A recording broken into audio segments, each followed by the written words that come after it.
System ही नहीं रह पाता है। ओके। एंड अगला मैं बात करूँ, कुछ लोग बोलते हैं फ़ायदा क्या है। अब जैसे हमारे सामने सवाल आते हैं फ़ायदा क्या है, तो हम सोच में पड़ जाते हैं कि क्या हम जवाब दें, फ़ायदा क्या है।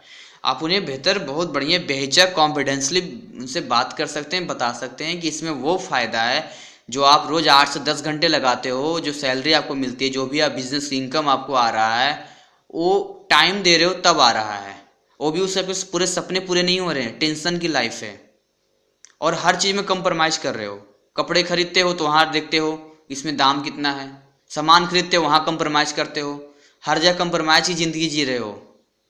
पर इसमें आप 1 से 2 घंटे कुछ समय लगाकर वो चीज़ें पा सकते हो कि आने वाले टाइम में फ्री हो सकते हो। आपके पास अनलिमिटेड मनी होगा, अनलिमिटेड पोटेंशियल है इसमें, और इतना पैसा होगा कि आपके सपने भी पूरे हो सकते हैं और कभी आपको कंप्रोमाइज़ फिर नहीं करना पड़ेगा लाइफ में।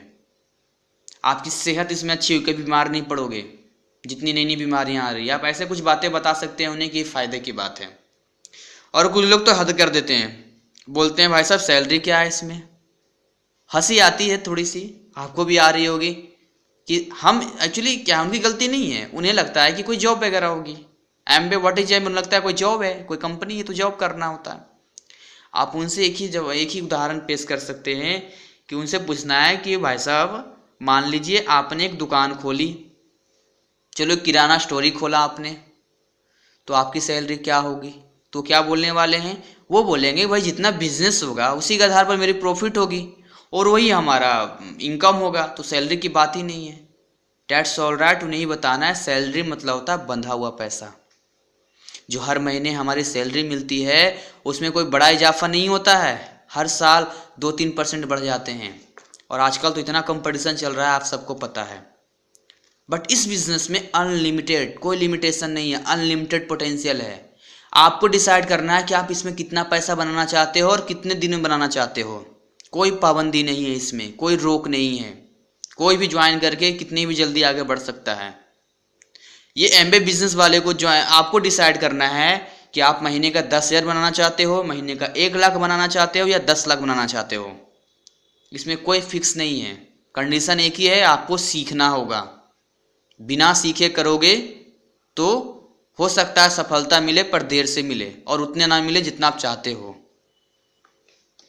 अगला है, कुछ लोग बोलते हैं प्रोडक्ट्स महंगे हैं। ये कॉमन सवाल है, ऐसा कोई छुपा नहीं है, हम सबसे, हम सबके सामने आए दिन लोग बोलते हैं ये प्रोडक्ट महंगे हैं। इसके लिए मैं ज़्यादा नहीं बोलूँगा, आप हमारे यूट्यूब पे जो चैनल है उस पर मैंने एक वीडियो डाला है, प्रोडक्ट आर नॉट एक्सपेंसिव, उन्हें आप देखकर समझ सकें और लोगों को आप बता सकते हैं। वैसे मैं अगर छोटा सा एग्जांपल लेकर बताऊं तो आप लोगों को बता सकते हैं कि अगर मैं कोई पेन लेता हूं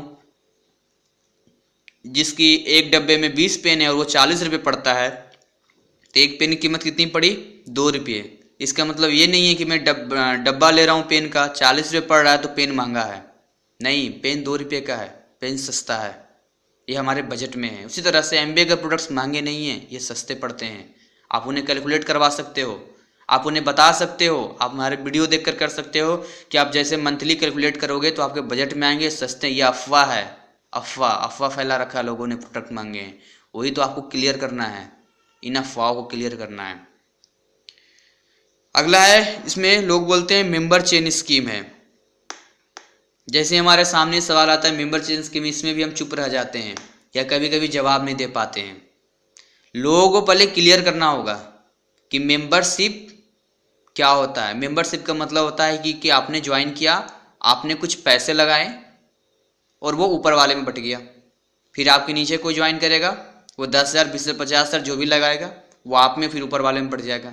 और आपने देखा होगा कि ऐसी बहुत सारी कंपनियां आती है जो अपना नाम बदलते रहती है और बंद होते रहती है और खुलते रहती है, तो वो मेंबरशिप वाली कहानी होती है। आए दिन आप न्यूज़पेपर में पढ़ते रहते, इतना घोटाला हो गया, ये लूट के चले गए, ये हो गया, वो हो गया। कुछ ना ऐड क्लिक करना होता है, इतना पैसा लगाया उसमें लेकर चला गया। मेंबरशिप वो होता है। बात हुई चेन सिस्टम की, चेन सिस्टम हर जगह पे है। हमारे दादाजी, उनके बेटे, हमारे पिताजी, फिर हम, फिर हमारे बच्चे, तो क्या कहेंगे, ये भी चेन सिस्टम है। अगर आपके घर में कोई बच्चा पैदा लेता है और किसी को आपको आमंत्रण देना होता तो क्या लिखते हैं उसमें कि हमारे घर में चेन सिस्टम में एक नया मेंबर ऐड हो गया, इस खुशी में आपको आमंत्रित किया जाता है, ऐसा लिखते हैं क्या? ऐसा तो नहीं लिखते हैं। क्यों? वहाँ भी तो चेन सिस्टम होना चाहिए। ये चेन सिस्टम नहीं है। आप जॉब करते हो, उसमें भी ऑनर होता है, मालिक होता है, मैनेजर होता है, सुपरवाइजर होता है, फिर नीचे वाले होते हैं, क्या कहोगे? ये भी चेन सिस्टम है। हर जगह पर आप दुकान भी खोलते हो ना अगर गली में, तो कुछ लोगों को बोलते हो कि भाई लोगों को बताओ, बैनर लगाते हो रोड पे कि यहाँ पर एक दुकान है, लोगों को बताने की कोशिश करते हो। तो चेन सिस्टम हर जगह है, इसलिए निश्चिंत होकर लोगों को बताना है और उन्हें अंडरस्टैंड करवाना है कि इसमें 1 रुपया लगाना ही नहीं है, तो फिर इसमें कोई बात ही नहीं है। और कुछ लोग डरते हैं कि हमें बहुत लोगों को बताना पड़ेगा। एक बात उन्हें कंफर्म कर देना है कि जो लोग आपके जानने वाले हैं उन्हें आपको इसके बारे में बताना है। पूरे इंडिया की आबादी का ठेका नहीं लेना है, ना पूरे दिल्ली का, ना पूरे बिहार यूपी का, ऐसा कुछ नहीं है, ना पूरे मोहल्ले का। कुछ 8-10 लोग होंगे, 2-4 लोग होंगे जो आपको जानते होंगे, उन्हें इसके बारे में, केवल इसके बारे में सीख कर उन्हें शेयर करना है, बताना है, और उनकी मदद टीम करेगी, उनकी अपलाइन करेंगे, तो वो अकेले नहीं इस चीज़ में हैं। इसलिए उस तरह की मेंबरशिप नहीं है इसमें, ये ऐसा चेन सिस्टम नहीं है। अगला कुछ लोग बोलते हैं हमारे छोटे छोटे बच्चे हैं जी, हम कैसे बिजनेस कर पाएंगे। आप उनसे पूछो आप ड्यूटी जाते हो, जॉब जाते हो? बोलते हैं हाँ। आप उनसे पूछो क्यों? आपके तो छोटे छोटे बच्चे हैं, आप क्यों ड्यूटी जॉब जाते हो? आपको तो घर पे होना चाहिए। तो बोलेगा अरे नहीं, ड्यूटी तो जॉब जाना जरूरी पड़ेगा ना, पैसा आता है इस वजह से। तो अरे भाई साहब, जब ड्यूटी जा रहे हो, जॉब जा रहे हो, 8-10 घंटा रोज लगा रहे हो, अपने फैमिली से दूर रह रहे हो, तो इसमें आप घर पे आधा घंटा क्या चीज़ों को सीख कर नहीं दे सकते? हफ्ते में 1 दिन मीटिंग नहीं जा सकते? ये कौन सा मुद्दा हो गया? कुछ लोग ऐसे ही मिलेंगे जो बोलेंगे हमारे बच्चे एग्जाम चल रहे हैं, हम कैसे कर सकते हैं? आप उनसे बोलो एग्जाम चल रहा है तो क्या आप अपनी जॉब को बंद कर दिए? जॉब जाना बंद कर दिए क्या? अपनी दुकानें बंद कर दी? चलो भाई अब बच्चों के एग्जाम आ गए हैं, अब जॉब अब छोड़ देते हैं, कुछ महीनों के लिए दुकान बंद कर देते हैं, ऐसा करते हो क्या? नहीं करते। तो वहाँ नहीं करते तो यहाँ पर कौन सा मुद्दा आ गया? एग्जाम बच्चे देंगे, आप नहीं दोगे, तैयारी वो करेंगे, आपको नहीं करना है। आप बस जहाँ सपोर्ट है वहाँ सपोर्ट करो। जब अपना काम नहीं छोड़ रहे हो, काम कर ही रहे हो, तो कौन सा मुद्दा आ गया कि बच्चों के एग्जाम चल रहे हैं, बच्चे छोटे छोटे हैं? ऐसे बहुत लोग मिलते हैं। ध्यान रहे, हमें लोगों से बहस नहीं करना है। कुछ लोग होंगे जो बहानेबाजी बनाएंगे या उनकी बातें दिमाग में नहीं, जिम्मेवारी का एहसास नहीं होगा, तो उनसे बहस नहीं करना है, वहाँ से आगे निकल लेना है, राम राम कहकर। उनसे बहस नहीं करना है। जो लोग इंटरेस्टेड है, जो जानना चाहते हैं, उन्हीं को हमें ये सवालों के जवाब बताने हैं, क्लियर करने हैं। अपनी एनर्जी हमें वहाँ नहीं खर्च करनी, क्योंकि अगर मैं अपनी एडवाइस दूं पर्सनली आपको, तो मैं छोटा सा एग्जाम्पल फिर से दूंगा कि एक कीचड़ के नज़दीक अपना चेहरा रखकर बड़ा सा पत्थर कीचड़ में डालोगे तो कीचड़ आपके चेहरे पर ही आने वाला है। तो ध्यान रहे, आप एनर्जी वहीं पर लगाओ, या तो एजुकेटेड लोग हों या समझदार हों या इंटरेस्टेड हो, तभी वहाँ पर आप लगाओ। ऐसे जो एनर्जी मत लगाओ जहाँ उसका कोई फ़ायदा ना हो। ठीक है, ओके, आगे हम चलते हैं। कुछ लोग बोलते हैं हमारे बस की बात नहीं है। सोचो कितनी गजब बात है। नहीं, आप उनसे पूछ सकते हो कि आपकी बस की बात नहीं, क्या आपके बस की बात है? आप रोज 8 से 10 घंटे काम करते हो, इतना टेंशन है लाइफ में, कंप्रोमाइज है, इतना टेंशन लेते हो और पता नहीं कितना बिजी रहते हो, ये आपकी बस की बात है। लेकिन घर पर आधा घंटा सीख कर, कुछ लोगों से बात कर कर वो पैसा बना लो, जो जॉब से या बिजनेस से कमा रहे हो उससे ज़्यादा बना लो, ये आपकी बस की बात नहीं है। क्या आपकी बस की बात नहीं है?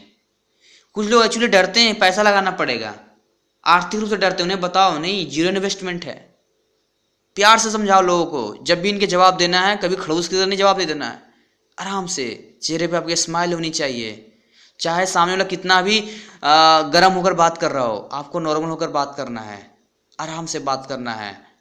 वो सिस्टम में नहीं है, आप बीट रूल्ड सिस्टम में आते हो, आप मीटिंग जाते हो, आप में वो कंट्रोल होना चाहिए। आप भी उनके जैसे करने लगोगे तो क्या फ़र्क रह जाएगा उनमें और आप में? फिर क्या फ़ायदा आपको मीटिंग जाने का? यही तो आपको कंट्रोल करना अपने आप को। आपको गुस्सा आएगा, बहुत गुस्सा आएगा, पर उसको कंट्रोल करना है, तरीके से काम लेना है। लोग गलती नहीं है, लोग अपनी जगह पर सही हैं, वो गलत माहौल में चल रहे हैं, इस वजह से उनके दिमाग में चीज़ें घूम रही है। तो उन्हें बता सकते हो कि इसमें कोई इन्वेस्टमेंट नहीं है, जीरो इन्वेस्टमेंट से आप बिजनेस स्टार्ट कर सकते हो और उसके बाद आप उसमें बहुत पैसा बना सकते हो। फिर कुछ लोग बोलते हैं बाद में सोच के बताऊंगा। कुछ लोग ऐसे होते हैं जो प्लान देखने के बाद कहते हैं बाद में सोच के बताऊंगा। एक बात ध्यान रहे, प्लान दिखाने के जस्ट बाद ही पूछ लेना है। कि सोचना चाहिए या करना चाहिए। मैं तो हमेशा पूछ लेता हूँ, अब आप भी पूछ सकते हैं। अगर उसने बोला सोचना चाहिए तो आप बोल सकते हैं अब तक तो सोच ही रहे थे। अगर आपको लगता है कि जॉब से इतनी सारी चीज़ें मिल सकती है, अच्छी सेहत, क्वालिटी मनी, क्वालिटी टाइम, विदेशों की सैर, तो ये बिजनेस आपके लिए नहीं है। आप बहुत बढ़िया जगह पर हो और जो कर रहे हो बढ़िया कर रहे हो, पर जॉब से चीज़ें अगर नहीं मिल सकती तो बिजनेस आपके लिए बेस्ट है। इससे बढ़िया कुछ हो ही नहीं सकता आपके लिए। और बाकी आप उन्हें एक बार बढ़िया से बता दो एग्जाम्पल लेकर कि अगर हमें पूछो उनसे कि अगर आपको डॉक्टर की तैयारी करनी है तो आप किससे सलाह लोगे, एक डॉक्टर से सलाह लोगे या एक शहर के मोची से सलाह लोगे? क्या बोलने वाला, डॉक्टर से सलाह लेंगे। उसी तरह से बिजनेस प्लान आपने देखा है, बिजनेस के बारे में आपने सुना है, आपने देखा है, आपके पड़ोसी आपके रिश्तेदारों ने नहीं देखा है, तो आप किसकी सलाह लेंगे? उनकी सलाह लेंगे जो एमरल्ड हैं, डायमंड है, सिल्वर है, जो पैसा बना रहे हैं, या उनकी सलाह लेंगे जो आपके पड़ोसी हैं, वही ज़िंदगी जी रहे हैं? उनसे पूछ लेना एक बार ताकि वो कन्फर्म हो जाए। तो क्या बोलेंगे, नहीं इनकी सलाह लेंगे, तो वहाँ पर बात ख़त्म हो जाती है। ऑलरेडी फिर बोलेंगे अच्छा ठीक है तो बिजनेस करना चाहिए। कभी कभी ऐसा होता है। फिर कुछ लोग बोलते हैं मैं तो समझ गया, आगे कैसे बताऊँगा। उनसे पूछना है कि क्या आप समझ